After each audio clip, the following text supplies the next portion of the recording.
Bonjour, Paul Toth, MVP Embarcadero, spécialiste Delphi. Je fais cette petite vidéo à l'occasion des 27 ans de Delphi. Depuis tout jeune, marche toujours aussi bien et je suis toujours aussi fan. Ce petit projet que je vais vous présenter, c'est un projet en 3D de résolution d'un puzzle en 3D avec Delphi FMX. Voilà, je vous montre rapidement de quoi il s'agit. Vous voyez ici, j'ai un puzzle de 4 par 4 formé de pièces un peu compliquées à résoudre sans la solution. Et donc la question, ça va être comment utiliser Delphi pour nous aider à résoudre ce puzzle. Pour ça, je vous montre le résultat final. Là, je vous montre directement le résultat. Donc, vous voyez que Delphi est en train de positionner à l'intérieur d'un cube de 4 par 4 les différentes pièces dans différentes positions. On a ici des indicateurs en haut qui montrent euh, les différentes positions des pièces ou les pièces qu'il essaie de positionner. Il y a 10 pièces au total et il essaie de faire rentrer. Voilà, ça ne marche pas. Il va essayer, hop, il a bougé la pièce orange dans une autre position. Il essaie les autres pièces et il va faire ça un certain temps. Alors c'est pas très rapide, mais ça finit par fonctionner. Alors ici, j'ai un accélérateur qui va permettre de faire plus de recherches sans affichage, ce qui permet d'accélérer les choses. Si on le laisse en vitesse normale, on voit toutes les étapes de recherche, mais c'est beaucoup plus lent. Et même déjà comme ça, c'est pas très rapide. Je ne sais pas s'il y a moyen d'optimiser, peut-être en faisant du multiprocess, du multithread. J'ai pas cherché à aller beaucoup plus loin parce que finalement j'ai eu la solution en un temps acceptable. Voilà, la solution est trouvée. Et on voit effectivement toutes les pièces sont à l'intérieur du cube qui est complètement rempli. Alors si je stocke l'animation, je vais pouvoir regarder plus facilement les différentes pièces. Donc on verra ça aussi, comment faire tourner un cube comme ça. Je peux cliquer pour regarder les pièces individuellement. Ça, c'est très pratique pour comprendre à quoi j'ai affaire. Et on peut aussi s'amuser avec un clic droit à retirer les pièces une par une pour retrouver la structure finale. Et on peut les réafficher ici sur le côté. Donc, ce qu'on va voir, c'est comment résoudre le puzzle. Ça, c'est la partie qui est indépendante de l'affichage. Et comment l'afficher en FMX et comment jouer comme ça sur l'affichage des pièces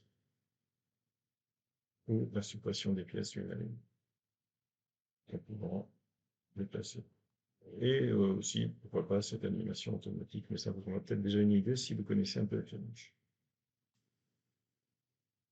Alors, j'avais fait une première vidéo où je repartais de zéro, et en fait, j'ai pas cliqué sur le bon bouton, je vérifie, oui, ça filme. Donc, j'ai pas voulu recommencer de zéro, donc là, je pars du projet déjà terminé pour vous expliquer. Donc, le premier point, ici, c'est un projet FMX au départ, sur lequel j'ai mis un viewport 3D pour gérer l'affichage 3D. Dans cet affichage 3D, j'ai un Doumi au centre que j'utilise pour gérer la mise à l'échelle de la scène. Si je remets à l'échelle d'origine, en fait, là, je suis à l'échelle 1, c'était un peu petit. Je peux mettre en 4, ça va être trop grand. Donc, en réalité, je vais revenir sur les dimensions que j'avais au départ, c'est-à-dire 2, qui correspondent à ce que je veux. Et c'était une bonne idée d'avoir un Doumi comme ça qui englobe toute la scène pour pouvoir justement, après avoir travaillé sur le projet, remettre à l'échelle facilement toute la scène. Sur ce Doumi, j'ai également un float animation, donc qui dure 10 secondes, qui va de 0 à 360 degrés en rotation sur l'angle des X pour faire tourner. Alors, X, c'est l'axe comme ça, donc ça fait tourner la pièce comme ceci. totalement en 10 secondes. Et j'ai mis un deuxième Doomy à l'intérieur du premier pour pouvoir lui mettre une flotte animation qui cette fois-ci tourne sur l'axe des Y de 0 à 360 en 10 secondes également. C'est ce qui fait cette rotation du cube perpétuelle pendant la recherche de solutions. Ensuite, ici, j'ai utilisé un composant T-Grid 3D. Alors, je vais peut-être en créer un autre pour qu'on voit bien de quoi il est question. Je vais changer ces dimensions. Je vais mettre 5 par 5. Je vais changer sa couleur. Voilà, une grille, c'est ça. Donc, je peux mettre autant de... Si je le fais en 10... Et si je le fais en 10,1, je rajoute... Comme il dépasse 10, en fait, il va me faire un trait vertical en plus. Donc, c'est ce que j'ai fait sur mon cube aussi. Alors, il est pas à 10, mais peu importe. Alors, si je mets à 5,1, non, à 4,1, voilà, c'est ce que j'ai fait. Ici aussi, je l'ai mis à 4,1. Ça me permet d'avoir à côté du cube. Ensuite, je l'ai positionné en Z, en position, pardon, en Z, je l'ai mis à 2. Je n'ai créé un deuxième à -2. Et d'ailleurs, on voit qu'il vient se superposer à celui qui existe déjà. Ensuite, j'ai fait une rotation simplement à 90 degrés avec, cette fois-ci, c'était voilà, en Y de -2 pour avoir le haut et le bas. Et le dernier, c'était une rotation 90 sur Y pour avoir les deux dernières faces. Et donc, j'ai bien les 6 faces de mon cube dont j'ai mis une couleur Slate Gray qui me donne la forme globale de mon cube. Et ah oui, c'est parce qu'il est en train de chercher des solutions. Ça me permet d'avoir une idée comme ça. Je trouvais que ça faisait vide en fait quand on avait des pièces hors du cube. Et comme ça, j'ai mon cube de solution. Et c'est la seule chose que j'ai à l'écran. Tout le reste va être fait par le code. Alors si je reviens sur mon cube, on peut voir que les pièces euh, les plus larges font 4 de largeur. Et je crois que c'est cette pièce-là qui a la plus grande dimension. Elle fait 4 de largeur. Dans le sens-là, elle fait 3 et en hauteur, elle fait 3 aussi. Toutes les autres pièces tiennent dans une zone de 4 par 3 par 3. Alors, ça m'a permis de coder les pièces. Ici, j'ai mes 10 pièces qui sont codées en alphabétique. Alors, si je prends par exemple ABFNO, la première pièce, si vous imaginez que ici j'ai un cube de 4 par 4, alors quatrième étage, comme je l'ai dit, aucune de mes pièces ne fait 4 de haut, donc ça sera toujours vide, donc j'ai pas besoin de le coder, et aucune pièce ne fait 4 de large et de long, ou de long et de large, donc j'ai pas besoin de coder aussi la quatrième, enfin la profondeur sur 4, mais sur 3 ça suffit. Du coup, j'ai numéroté les cubes en 4 par 3 par 3. Ça donne A, B, C, D, E, F, G, H, etc. Je prends l'alphabet et de 0 à 9. Ça tourne pile poil pour encoder la position de ces cubes qui forment mes pièces dans une matrice de 4 par 3 par 3. Et donc, si je regarde ABFNO, effectivement, ça va être 2 cubes côte à côte. F, c'est un cube, donc ça va former un petit L. Et NO, c'est 2 cubes qui viennent se positionner au-dessus. C'est tout simplement cette pièce. Ci. Vous voyez, donc j'ai la pièce, le cube A, en dessous j'ai le cube B, le cube N qui est devant, et FO, qui sont les cubes ici. Je peux vous les montrer si je le fais ici. Alors, P égale 0.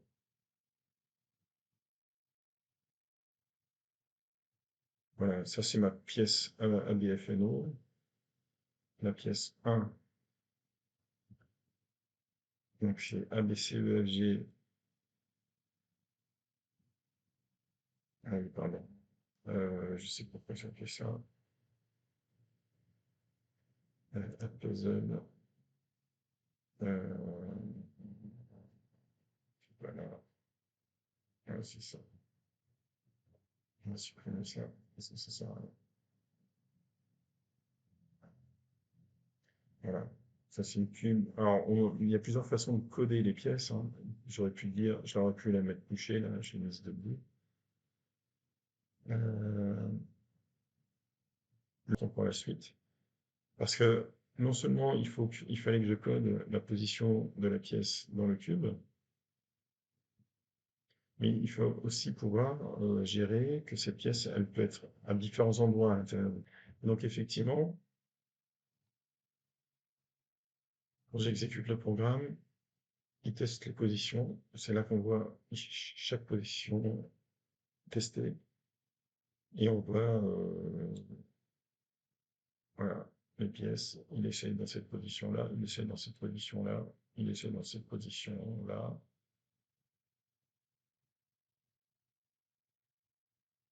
Voilà. Donc là, il cherche une autre position. Il a trouvé une autre position. Il a trouvé une autre position. Il essaie de mettre celle-là, là. Donc ça ne marche pas. Donc il essaie encore une autre position. Donc ça n'a pas marché. Il est revenu en arrière. Donc maintenant, il essaie de la mettre là. Il essaie de la mettre là. Il essaie vraiment toutes les positions possibles. Une à une. Donc c'est relativement. Alors, là, c'est là que j'accélère. C'est beaucoup plus lent. Ouais, ça, c'est saccadé. Mais ça accélère le processus parce qu'il prend moins de temps à l'affichage et plus de temps au calcul. Et à la fin, il a trouvé.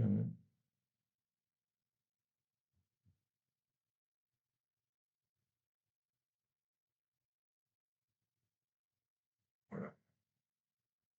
Donc là, effectivement, toutes les pièces sont imbriquées les unes dans les autres. Ce qu'on a vu, c'est que maintenant, si je clique sur une pièce, ça va masquer toutes les autres, ce qui me permet de mieux comprendre ce qui se passe. On va cacher ça.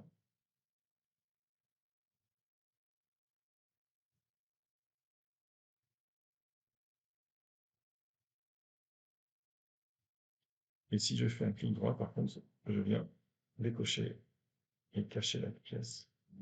Alors pour faire ça, c'est ce qu'on a vu, il y a deux choses.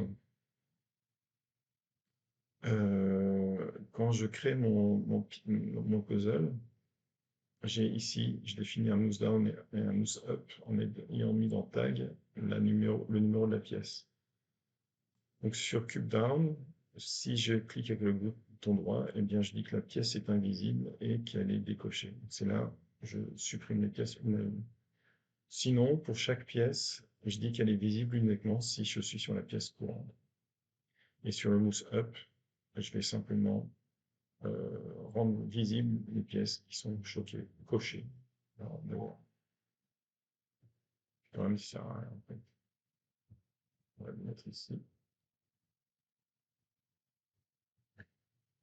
Current.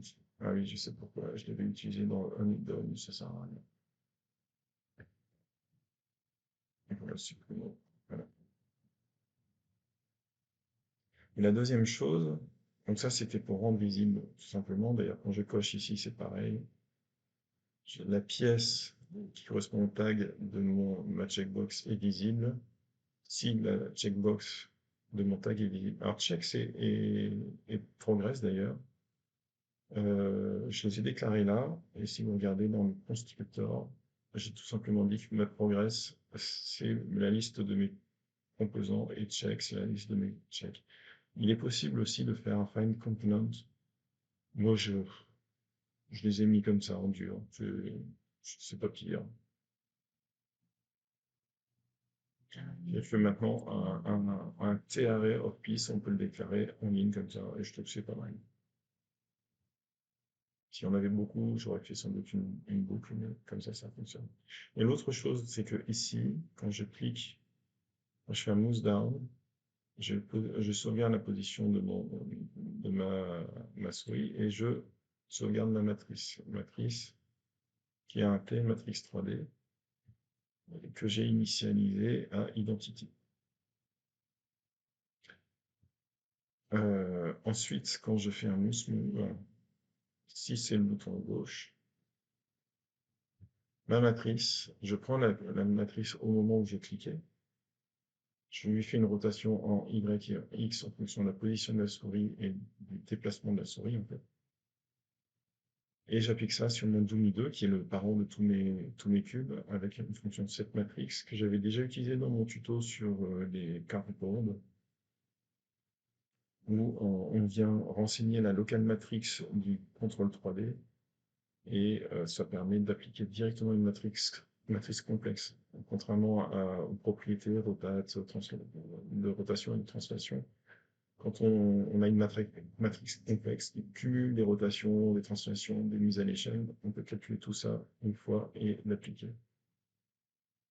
Et c'est ce qui me permet, quand je suis ici, de d'appliquer une rotation comme ça, directement à l'objet. C'est très très pratique.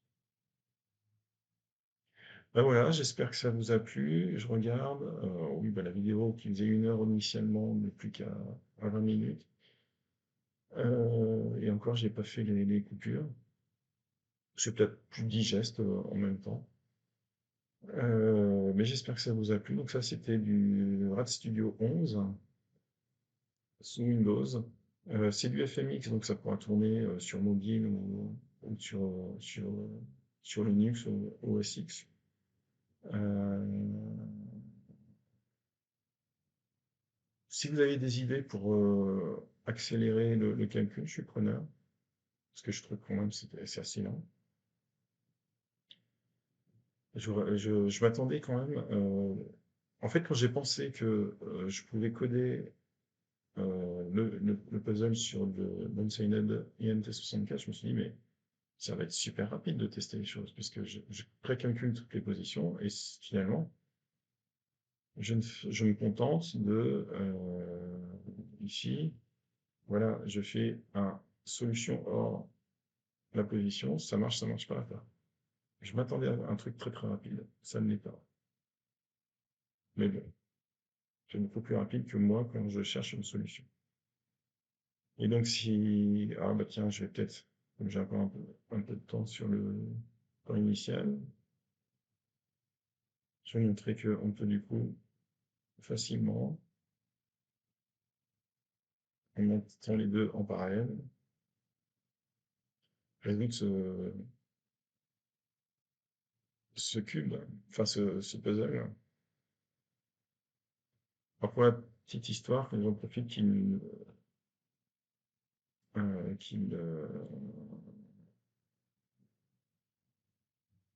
travaille, j'ai utilisé Druidcam pour visualiser ce qu'il y a sur la table à côté de moi. J'ai un vieux smartphone qui est là à côté de mon PC et qui filme tout en affichant ça.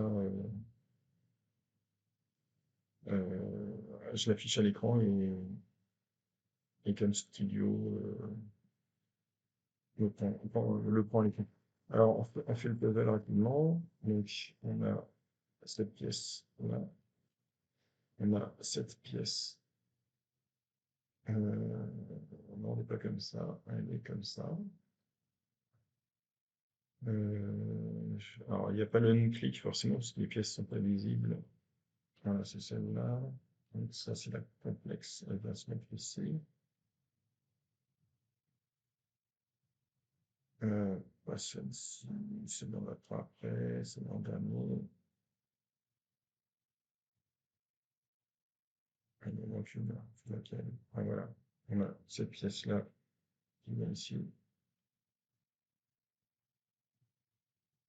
Donc, ensuite, euh, la 7. Voilà, celle-ci et celle-ci. On va se mettre positionner comme ceci. On va mettre la 9 et celle-ci qui va se positionner comme ceci. Il me reste que ça. Alors, je crois que la 3 qui vient ici.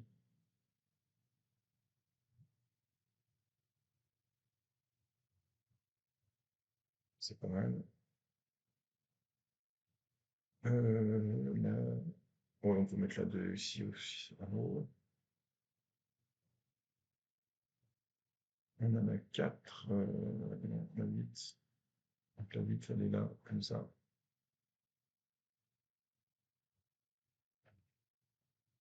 Et il reste la dernière. Elle reste pas ici. Et voilà. On a notre cube. Voilà, j'espère que ça vous a plu. Et joyeux anniversaire, Delphine. À bientôt.